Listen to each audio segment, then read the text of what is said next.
Hinabla ni Pangulong Bongbong Marcos ang panawagan ng kanyang mga kritiko na bumaba na siya sa pwesto.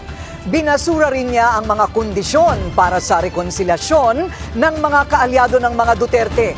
Yan ang agenda report ni Pierre Pastor. Yeah, that's what they want. Ba't ko gagawin yun? Ito ang mariing sagot ni Pangulong Bongbong Marcos sa hamong magbitiw siya sa pwesto sa halip na ang mga miyembro ng kanyang gabinete ang gumawa nito. Sa huling araw niya sa 46th ASEAN Summit sa Kuala Lumpur, Malaysia, sinabi ng Pangulo na walang basihan ang panawagan para sa kanyang resignation. At wala sa ugali ko yung tinatakbuhan ng problema. So, what good will that do? Ipinaliwanag din niya kung bakit pinagsumiti niya ng courtesy resignations ang lahat ng kanyang gabinete o ang tinaguriang bold reset matapos ang lackluster performance ng kanyang mga pambato sa midterm elections. Sa ngayon, si DENR Secretary Maria Antonio Yulo Loizaga pa lang ang nasibak. Pero lumalabas na pinagpapahinga lang siya at nakatakda ring bigyan ng isa pang hindi inaanunsyong cabinet position.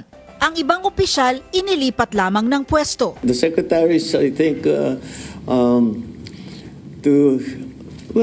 of them, some have to be moved around, some have chosen to leave or no longer think they can contribute. But in any case, we are looking at the problem deeply. Siguro by now, I don't do things pang optics. If there is a problem, I like to fix it. So that's what we are doing. So expect us to be doing a rigorous performance review, not only at the cabinet level, but even deeper. Sa kanyang pahayag naman na bukas siyang makipag-ayos sa mga Duterte, iginiit ni PBBM na wala itong dapat kaakibat na kondisyon. Una nang sinabi ng mga kaalyado ni FPRRD na kailangan pauwiin muna ang dating Pangulo mula sa The Hague bago pag-usapan ang anumang reconciliation. That's not how reconciliation works. You don't put conditions to reconcile. If you're sincere, you want to reconcile, let's sit in front of you. Ano ba talaga problema?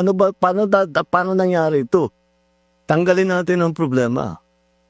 Pero sasabihin mo, hindi ako makikipag-usap hanggang ibigay mo sa akin ito. Wala pupuntahan na. Yeah, and that condition. Tapos na. That's not reconciliation. That's not even a negotiation. That's demanding. Inamin ng Pangulo na hindi pa niya alam kung anong mangyayari sa reconciliation. Hindi raw niya mahuhulaan ang magaganap. Pero handa siyang makinig at muling sinabi na ayaw na niya ng kaaway. Para sa agenda, Pierre Pastor, Billionaire News Channel.